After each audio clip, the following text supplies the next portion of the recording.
Good afternoon on this Super Bowl Sunday. You are listening to Funny Like a Clown podcast. I am your host, Dennis Wirth. February 3rd, 2019. This is episode 11. And on the phone, I have world renowned psychic medium, Artie Hoffman. Artie, welcome to the show. Well, thank you so much for having me, Ben. I really appreciate it. Well, thank you for being on. You should have known you were going to be a guest because you're psychic, right? I knew I was. You knew you were coming on. You know what's up. I did. I never said like I'm surprised I'm on your show. That's right. You knew what was going on. I said, it happened. That's all. I knew it was gonna happen sometime. All right, well, I got the fans know here that Funny Like a Clown podcast is brought to you by G Vegas Buffalo Sauce for the spicy, sweet, savory taste of game time. There is only one G Vegas available at gvegas.webs.com. And it is Super Bowl Sunday, and everybody out there wants to know who the Psychic's pick is, so let's get it out of the way right now. Who's your pick for the Super Bowl? Rams. The Rams. Oh, now we're doing the show out of Beantown, Boston, right in the heart of Patriots territory, but what makes you pick the Rams? No, I'm gonna tell you. No, I'm not anti-New England. My mother, I'm a big Boston Red Sox fan also. Okay. So I'm gonna tell you why I feel the Rams are gonna win. Because Brady needs to do like last year he wasn't gracious when he lost, and I feel like this year he was put in the same position. He's going to be put in the same position as he was last year, and it's called karma. So this is about him being like a gracious loser, if you want, and just doing the right thing. And he didn't do the right thing last year. And he's a professional. He's been through this. And when you're a good winner, you got to learn to be also a gracious loser. Okay. And I feel like that's the karmic reason why he's back in this position. Fair enough. But the Patriots, they are famous for proving the naysayers wrong. Every time you pick against them, boom, they come out and prove you wrong. But it should be a good game either way. I feel like it's going to be a really good game. I really do. And again, I'm not God, but these are my gut feelings. And I've won money on Patriots before, so it's like I said, I'm not anti-Patriot. I just feel for this game, I feel like there's a karmic thing connected. So that's it. You got your feeling, you got to go with it. You got to go with your gut feeling all the time, right? I got to go with my gut feeling. That's how I make a living. So, all right. So, speaking of your living, how did you get started as a psychic medium? I mean, were you sitting in a coffee house one day and you seen a spirit walk by, or how does somebody get started in this type of thing? Yeah. Well, there's a lot of people who, there are people who are born with it. That wasn't me. There are people who literally had a near-death experience and came back, and wasn't me. Okay. And here I am. I was very frustrated in my life. When I was 27 years old, we're going back about 30 years ago. When I was 27 years old, I had everything going right in my life. I really did, as far as business, family, career, everything. Money, everything was going fine, but yet I still felt empty. Something wasn't right. And so I'm sitting in my home office, and I had a little conversation with God. And I said, God, I need answers. I need clear answers. And, please don't scare the hell out of me when you give them to me. And so, after having that little conversation to myself and with God, I walked upstairs, and I went into my kitchen, and there was a bunch of junk mail there. And in the junk mail, it said, how would you like to develop, on one of the postcards, it said, how would you like to develop your psychic ability and intuitiveness? Go to the Edgar Casey Foundation in Virginia Beach for this one-weekend seminar. There's your sign from God right there, right? Yeah, no, I wasn't even looking at that as it was like it was right. A sign. And I asked my wife, it was my wife at the time, I said, you want to go to this? It looks kind of interesting. And she goes, I don't give a crap about that. You can go if you want. I don't care. So I just went just for the fun of it, just to see if I can do it. Sure. I just was curious. I didn't look at it like this was the answer to my prayers. So I went away to that one weekend in Virginia Beach, and there's about 50 of us from all different parts of the country. And, and they got you in that spiritual mode. They did some speaking. They got you in that spiritual mood, and they played the music. The whole 9 yards to set the scene. So, anyway, so they broke us up into groups, and they said, whoever you're sitting with, just share the information of what you're getting from that person, and just share your thoughts. don't judge it. Just whatever feelings it is, how crazy, how stupid it is, just share your thoughts and visions. Okay. So I was telling people my thoughts and visions, and people were telling me how accurate I was, and I was like blown out of the water because I didn't even know this existed. Like, you can actually do this to this. Surprised yourself, right? Yeah, I thought either you were born with it or you didn't. Right. So everyone has like a certain amount, up to a certain point, yes. But then there are other people who are like royally advanced and gifted, and then with me, so I've learned how to develop it. And so I went home and I got myself a deck of spiritual cards, and I was reading for friends and family for a few years. And then again, people were telling me how accurate I was, and I got myself in a predicament where I really needed some extra cash. So other than doing just what I do, I said, you know what? I know how to do reading. So I decided to throw an ad in the paper, and it said, if I don't pull through, no charge. Because I didn't want people to think that I was trying to take advantage of it. Right. And I didn't want to feel bad because I'm asking for a lot of money. Let me prove myself to you, right? I see what you're saying. Right. But 90% of the people paid me, and it was great. And then word of mouth, and it just took off. And now it's 30 years later, 28,000 people later. So over 30 years you've been doing this now? So now over 30 years I've been doing it, yeah. Wow. And I know some of your high points, you performed at the Trump Plaza in Atlantic City, but what would you say, what's the high point of your career? What would you think it is? The high point of my career, that's a really good And it's not always the most famous thing, but what's the thing that makes you feel most accomplished about what you do?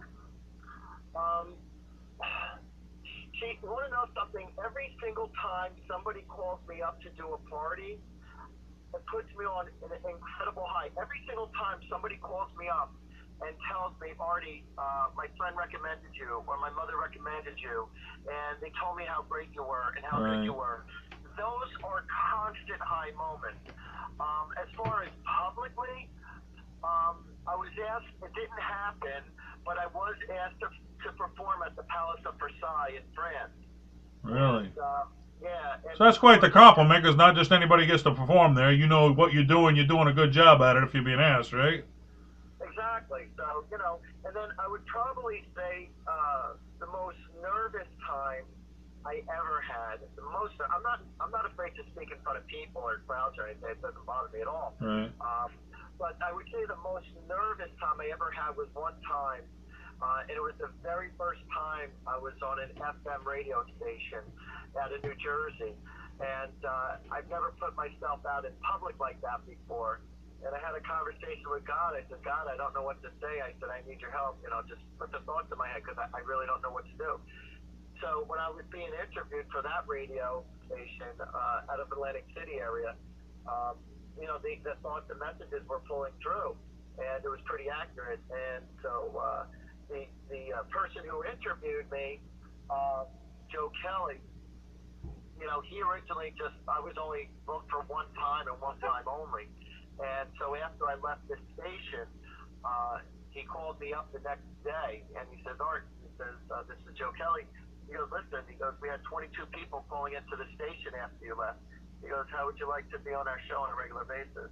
Wow. And I said, oh, that's pretty cool. So now it's like 9 years later, and I'm still on their show. That's what happens when you get a good response, right? Yeah, and so I would probably say that was, that was pretty huge. Sure, when people compliment what you do, that's a pretty high accomplishment, you're doing something right. I'm like, you should see the testimonials. I get amazed myself. I'm the one who's doing it. And when I look at, and I very rarely look at my own stuff, but every once in a while when I look at the testimonials on my website, I'm like blown away that people are that blown away by what you do, right? Yeah, by what I do. And it's not something, I always tell people, I said, it's not that I'm better than anybody. I said, I just learned to train my thoughts, my brain, so that I can be a good receiver from the spiritual world, that there's more to life than just this physical world. There's a spiritual world out there. And so they feed me all the information. So I tell people, I said, it's a lot like when I was in school. If I didn't get the answers from somewhere else, I wasn't passing. Right.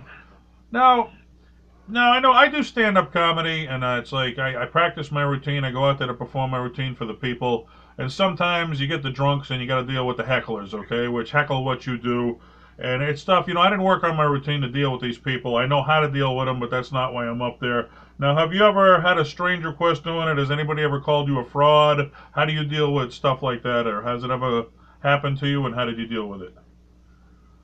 I'm being honest with you. No one has, I don't think anyone has ever directly called me a fraud, ever. Really? And yeah, and when I was on 101.5 FM station, that's the largest station in New Jersey. Right. And at the time, the DJ was known for ripping up people on the air, and I went toe to toe to him. He couldn't really rip me up. He said something, I would say something back. But I'm pretty quick-wit. That's my family shtick and sense of humor. So, when I was on the air, and all these people that were calling in, nobody challenged me. Yes. I mean, if you're telling people, hey, only pay me if you get something out of it, and they're paying you, I mean, it's tough to call you a fraud when you're putting your money where your mouth is. Hey, you don't believe me? Don't pay me. I mean, you're pretty confident in your abilities if you're doing that. Exactly. So, but what has happened now? I mean, I don't do that now. That was at the very beginning. I don't do that now. Well, 30 years later, you're an established act. I can see that. Yeah. Right. And so what's happened is that I tell people, I said, I might say things to you that you might not like, or you might disagree with me, and I'm okay with that if you can't appreciate what I'm saying in the moment. But then again, days, weeks, and many months later, you're going to see that what I say is true. And I record all the sessions, and people say, can I record it? I go, yeah, because that recording has saved my ass more times than I can only imagine. Right. Only because at the time, people have denied me and said no and no, and they re-listen to their recording. They Refer go, back to the oh my God, tape, oh my right? God. So yeah, so it's pretty wild. My family at first had a hard time believing that I do what I do. Right. I was raised in a conservative Jewish family, so it's like, yeah, there goes Artie doing his own thing. Had to prove it to your own family, right? Yeah. So Pretty my father one time, this was hysterical. So now, mind you, I've already been doing this professionally for probably over 10 years at this point. And so my father's reading the newspaper. I'm sitting in the living room with him. I'm watching TV. He's sitting on the couch reading his newspaper. And he puts down his paper and he looks at me with a smile. He goes, Arthur. He goes, let me ask you. Back in the day, they called me Arthur instead of Artie. He goes, Arthur, let me ask you something. He goes, what do you do for a living? He goes, can you really tell people their future, or do you just tell them what they want to hear and blow smoke up their butts? And I looked at him with a smile, and I was laughing. I said, Dad, I'm as real as professional wrestling. There you go. I'll compare myself with it anytime. But people wanted to get in touch with Artie and check out your work and see what you do. You got a website or a Facebook or YouTube, or where would they go to check you out? Yeah, all that. If people want to get a private reading, I'm just as accurate over the phone as I am in person. I'm in Central Jersey. Okay. And if people want to get a hold of me, they could call me at 732-778-7173, or you can go to my website, artiehoffman.com. I have a Facebook Live show that I normally do every Sunday night at 8 p.m. Eastern Time, where I read people for free, and for an hour. Okay. So they can check you out before they hire you and see you for free first, right? Oh yeah, I've gotten lots of business, and I do it for free. And then, but because today's Super Bowl, so I'm going to do it tomorrow night, Monday night at 8 p.m. Eastern Time. Don't want to compete with the Super Bowl. Yeah, I don't want to compete with the Super Bowl, so I'm going to be doing it Monday at 8. But other than that, it's right now it's every other Sunday at 8 p.m. Eastern Time.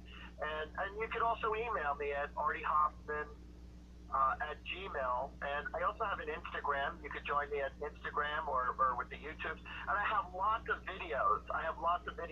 And I explain about life from spiritual point of view. And on relationship, I'm dynamite at describing people's future love. I've done it countless times.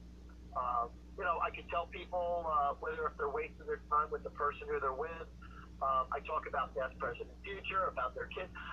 The weird thing is, so here I'm growing up in junior high and high school. I always wanted to become a therapist. People call me their psychic therapist, by the way. Okay. So here I am. I'm going through school. I'm going through junior high and high school, and my dream was to become a therapist. And I was never good scholastically. I didn't have the money or patience for college education. And so, and the cool thing is, here I am, all these years later, and now I have therapists who come see me for answers. Right, so you're helping. Yeah. You just wanted to help right off the bat. But just in talking to you, I can see that God is one of your influences in life. But I mean, growing up, did you have any other heroes or idols or influences that really inspired you to be where you're at today? You want to know something? It actually has to do with family members. Well, your And family inspired you, right? family members are my inspiration. As far as an icon, I was always amazed. When I learned to when I found out, I was always amazed by Nostradamus and Edgar Casey. Sure. Tremendous. You can't beat them. They're the best of the best. Right. Also, my mom was a tremendous inspiration when it came to being very loving and having an open heart. My uncle, actually all my uncles, were incredibly funny people. And so I tell people I'm like, I'm a psychic and like Billy Crystal all wrapped up in one. Okay. You're the whole package. You got the whole deal going on. Package. It's entertaining and it's fun and I had this one lady in the audience. This is pretty funny. So I had this one lady, so I'm doing a reading for this one group of people. It must have been about 150 people. I'm at a spiritual convention, and this one young lady walks in with her little infant boy, and as she's walking in a little late. She goes, "Oh, I'm so sorry." She goes, "I promise you, he won't make a sound. He's a really good boy." I said, "All right, no problem. Have a seat." So she goes to sit down, and everyone has their eyes closed, and I have the spiritual music going, and everybody's in that beautiful zone, that zen. And then all of a sudden, I'm saying, call in your loved ones, call in your angels, and then all of a sudden, that little boy from that lady goes, "Wah!" And I said, "I hear a child." I hear a voice somewhere in my head. I don't know. I said, "Did everyone else hear that, or was that just me?" Now, did the whole room crack up when you said that, or? Oh, the whole audience was cracking up laughing. And that's part of it. All right, you ready to put your money where your mouth is? Because we had some of the fans of Funny Like a Clown podcast. They wrote in a few questions for you. Want to answer a few fan questions? Sure. I just want people to know. I just want to explain this before we start answering questions. Okay. I'm not a mentalist. A mentalist is somebody who reads people's minds. That's different. A psychic is somebody who talks about the past, present, and future and can tell you outcomes of situations or how you're feeling. A medium is somebody who communicates to deceased loved ones, which also, and I communicate with angels. So I don't do astrology, and although I believe in it, I don't do astrology, I don't read palms, and I'm not a mentalist. So I'm a psychic and I'm a medium. So you can ask me the question, We'll see where it goes. All right. Michael Buster McMahon writes in, my grandmother's house burned to the ground after her death. If she saw it, what was her reaction? Horrified, or so what? No one was using it anyway. What do you think Michael's grandmother's reaction will be to her home burning down after her death? I want to say her feeling was, what a waste. That was my gut feeling. Her overall circumstances is, what a waste. What a waste. And okay. Because I feel like the house really could have been more than what it was, and being that it wasn't used in the way that it could have been, so she felt bad that the family did not use it to its fullest potential. But then again, her attitude is, it's not my problem. Because that's her memories. That's where she spent her life in that house. But she's passed on now, so it's not being used. But right, and so she felt like, what a waste. But the memories are kept within our hearts. within our minds and within our hearts. Right, right. So that's where it's most important. And eventually you have to sell a home or your possessions anyway. You know, ask King Tut. You can't take it with you. That's a good point. Physical things aren't the thing. Your memories of them are, right? Right. It's what's within your heart and soul of how you feel about someone or something. But those memories are always going to be there. And plus you have, you know, pictures and stuff. So, sure. you know, it's stuff like that. In conversations, that's what keeps memory, you know, that's what keeps things, you know, going forever. All right, so they still got the memory of the house. All right, next up, Joe DeMucci writes in, my grandma passed away 10 years ago. I named my firstborn after her, Elise. I know my beliefs, but want to know if she is able to watch her grow up. Now, do you think his grandma is able to watch his little girl grow up? If so, what is she thinking of the little girl? 100% yes. Okay. They 100% acknowledge. Whenever you speak to a deceased loved one, they hear you every single time. It never falls on deaf ears. And so a lot of times people feel like it's bittersweet moments because, like, when somebody gets married, somebody graduates, somebody has a baby, all your loved ones on the other side is 100% acknowledging exactly what's going on. And you have to understand, it's not the physical body is who we are. It's our soul is who we are. What dies is the physical body. Once the physical body dies, the soul lifts up out of the body and takes on a different energy life form. So but it's still, the soul's still watching, right? The soul is still 100% alive, just as much as you and I. The only difference between us and them is that we're still in our physical body, but they're still alive just as much as you and I, and that's how I'm able to communicate with them, because they're still alive. It's just the body that died, and not them. What we are is the soul, and the soul uses the body to express itself. So she is very much so proud, and as a matter of fact, you can see it within the baby's eyes that the girl has her eyes. Has her eyes. All right. Well, something for Joe to look for right there. Okay. That's right. All right. Next up, Scott McNeil writes in. He says, my girlfriend passed on several years ago. I am tired of people who never met her telling me to find someone new. Hypothetically, if it were the other way around, I can't picture being comfortable having her find someone new. Do you have any insights beyond this? Yeah, I 100% do. And these are really good questions. They really are. And I'm not just saying that. So people, when your heart is closed, because people mourn at a different pace level. If you looked at the movie, for this fellow who wrote that in, I want him to look at, it's really going to hit home with him. And the name of the movie is called Jillian's 37th Birthday, and it's with Michelle Pfeiffer. Okay. And it's about somebody who lost their loved one, and it was on Jillian's 37th birthday, and Michelle Pfeiffer was Jillian. And the only person that could see her was the husband, and the husband had a hard time moving on. But believe it or not, when the time is right, he will meet someone else. It's just not now. But I feel like it's just going to happen ever so subtly. He's going to end up meeting somebody where this person becomes a friend first, and it's not going to be, like boyfriend, girlfriend right away. Right off the bat, yeah. It's someone who's just going to be a friend that's going to develop into something more. So the best analogy that I could give, I know you remember the movie Mr. Peabody? Yeah. Don Knotts. So it's very equivalent to the same thing, metaphorically. Now, do you think his girlfriend will be happy for him? His girlfriend will be really happy for him. She really will, because they're in different forms, So when Don Knotts fell into the ocean, it became a cartoon dolphin or fish. Now he's with more of his own kind, whereas he's in the physical world and she's in the spiritual world.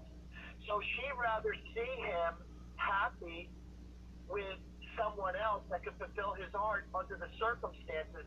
So she's like handing the baton over to someone else so he can finish the rest of his journey. Even in marriage, they say, until death do us part, right? Yeah, well, I got news for you. Till death do us part, there's two meanings to that. There's the physical, religious meaning, till death do you part. All right? And then there are people who are in marriages that are not working at all, relationships that aren't working at all. So till death do you part also means when your heart dies in the relationship, till death do you part. So when you're, in his case, it's a physical thing, till death do you part. And that's according to religion in the physical world. But if you're not happy in a relationship, I'm not saying that for his case, but when you're not happy in a relationship, God wants everybody to be happy. And, just because you made a promise at the very beginning, no one can actually keep a promise towards the future because you never know what's going to happen or what unfolds. No one knows what the future holds, right? Yeah. Unless if you're Artie Hoffman. Then you know what's going on, right? Then I know what's going Well, on. Scott's also chimed in that he has read about 57 books about planning pertaining to the afterlife. So he's gonna really be skeptical on you and really analyze every word you get to say. So hopefully that helps out, Scott. Next we got up. This is a fun one. Trina Scachetti waits in. Can you tell her if she will be with, in quotation marks, the one for Valentine's Day? What's in Trina's future for Valentine's Day? Okay, hold on.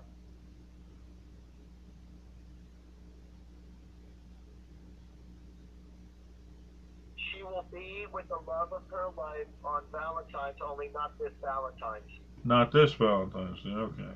Valentine's. Any idea how long the wait will be for, or there's no telling? It could be some Valentine's Day, we don't know one. It'll be on that, but it won't be on Valentine's. It just won't be this Valentine's. So I feel like, actually, what I'm getting is in 2 years. 2 years, she's going to be with the one she's meant to be with. For the soulmate. rest of her life will be 2 years from now. 2 years? Well, that ain't too long of a wait, sure. Right. It's not 2 years overall. When you look at somebody, when you look into the future and you say 2 years, oh my God, that's a lifetime.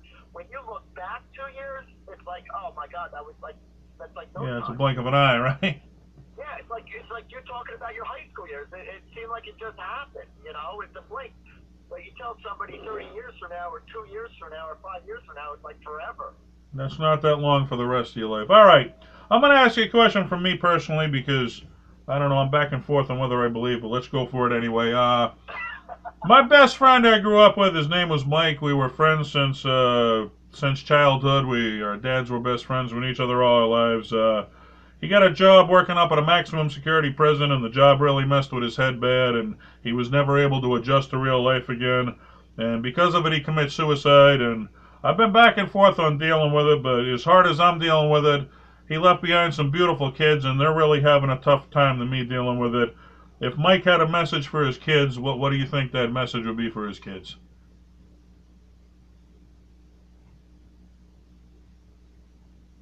Do what makes you happy. Try not to go more just for the security.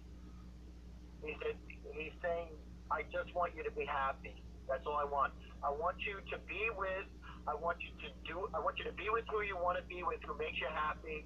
I want you to do a job that makes you happy, and it really isn't just about the money. It's about being happy. Right. Money can't buy happiness, that's for sure. Huh? Money can't buy happiness, that's for sure. Money can't buy happiness, and a lot of people have what's known as golden handcuffs. Golden handcuffs is when you're in a job or a relationship that you don't like, but the benefits keep you there. The benefits are just good enough to keep you there so you don't leave. Right. You can leave, but it's golden handcuffs. It's an illusion. People go for security rather than happiness, and then they end up paying a price. The safety of it, right. But what he wants more than anything else for them is just to be healthy and happy. And he goes, and that's it. If they're healthy and happy, then I'm happy. And he's happy for him, right? Yeah, everybody has a different Geiger counter of what makes them happy. Not everyone's happiness is the same as everyone else's happiness. So do what's within your heart and do what makes you happy, and screw everybody else. And that's his attitude. And that's the meaning of life right there. So what's in your future, Artie? What do you got? Any big stuff coming up people should know about, or what's your dreams, goals, or what do you got going on? it's like, I do performances right now, and I don't want to say it just yet, but there's a casino, and it'll be on my website. There's a casino that there's a good chance I'll be performing in about a month and a half in Atlantic City, and so I'm really hoping that pulls through. Right. And like I said, I do my Facebook Live show. I do events for people. In other words, I do fundraisers, and and I travel all over, literally all over the country to do parties and to do speakings, and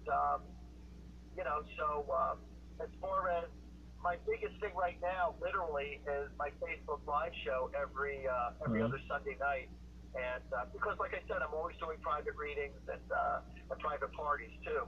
Doing what you love to do, right?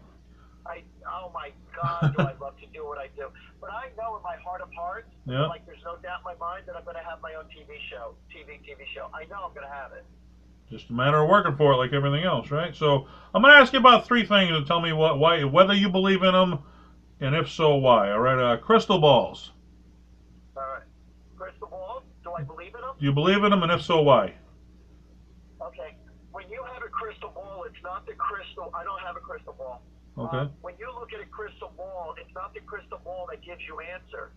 It's not the crystal ball that gives you answers. A crystal ball helps you gauge. It helps you get in a state of mind so that you're able to see. Okay. All right? So it is a vehicle to help you get in a certain state of mind so that you can see vision. It's not so much as the crystal ball that gives you the answers, but it helps you get in that mental state of mind. In the mood to give the answers. Yeah, it's like a lot of times I'll look at the ocean, or I'll look at the water, or I'll look at the clouds. Like when I'm doing a party, I very rarely will look at the person. I'll look outside. It relaxes you, right? Exactly. It relaxes you, puts you in that meditated state of mind, and it's in that meditated state of mind that you're able to see things beyond the physical. All right, tarot cards. Do you believe in them? If so, why? Yeah, tarot cards also is very visionary. Tarot cards are for people who know how to read tarot cards. They're extremely accurate. But there are there are people who are better than others at reading tarot cards. Now, I look at tarot cards, but I also look at angel cards. But when I look at tarot cards, I don't know how to actually read each individual card, but when I do the action of just flipping tarot cards, it automatically puts me in an altered state of mind, and I start to see things for people. Okay. So, again, like anything, there are certain people who are much better than others at it. It's just a matter of how passionate you are about reading tarot cards. What gets you in the mood to spiritually connect, right? What's your strongest connection? Exactly, and it takes time to understand each individual tarot card. If you do it properly, you're supposed to meditate on each card for a week. You look at it for half the week right side up, and then look at it upside down. And then you just look at the card and see what kind of thoughts you get while looking at that one card while it's right side up or upside down. And you jot down notes. And then you go to the next card for the next week. So if you thoroughly, properly study tarot cards, that's the healthiest way to the most efficient way to do it. It takes time, but that's when you can be like a super expert at it. Okay. Last one we have for you is fortune cookies. Do you believe in them, and if so, why? Oh, that is so funny. That is so funny. Some of them are as stupid as sin. All right. Others have been dead on accurate with me. So you don't know, right? Yeah, I'll tell you. Fortune cookies are like, that is a hit or miss. But when I look at some of my fortune cookies, it's like, oh my God, I can't believe how freaking accurate it is. It's like unbelievable. But like I said, some of it is just so insanely stupid. Stupid over the edge, right? But they're fun. It's a novelty. And people look at what I do. Sometimes people look at it like it's the saint of all saints of what I do, and then other people look at it as just strictly nostalgic. But then when magic happens, magic happens. I've told people also medical, what's going on with them medically. And in people, in pets, I've given people legal advice and stuff. And I do tell people, I'm not a lawyer, I'm not a doctor, I didn't go to college for this stuff, but I'm better than them. You just tell them what you feel, and if it's accurate, then you've proven it. All right, well, usually I end off each show with some trivia, only I couldn't find any trivia on psychics, because I guess you're psychic, you'd guess it all, that's why there's none. But I'm a comedian, so I'm going to give you 3 jokes about psychics and see if you can guess the punchline. Sound good? All right, I'll give it my best shot. All right, 2 psychiatrists meet. What do they say to each other? Oh, wow, I actually heard that. 2 psychics meet.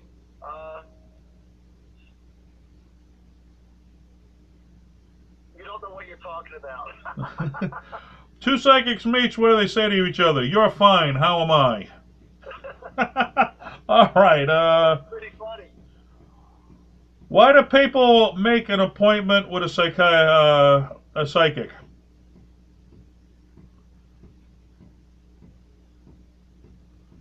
They don't know what their future holds. They don't. The psychic already knows they're coming. These are cracking me up. All right, the final one. What do we got here?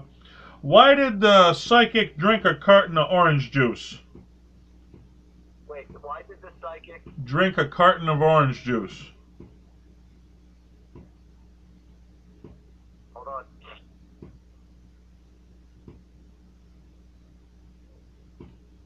So they could see clearly. He needed to concentrate. That's right. You were on that one. You were on the right line. All right. Artie, I want to thank you for being a guest on Funny Like a Clown podcast. I hope you had a good time. I had a great time. Thank you so much. You're the best. All right. Well, check out your website. Look for you in the future. Have a good night, okay? You too, buddy. All right. Bye-bye. Bye-bye. All right. World-renowned psychic Artie Hoffman right there. And, geez, I mean, upbeat guy, definitely. He sounded like he knew what he was talking about. Gave some great advice. Whether it's true or not, it was definitely, good advice is good advice. You can't argue that. All right. I am Dennis Wirth. I hope you tune in next time. And until then, keep laughing. Good night.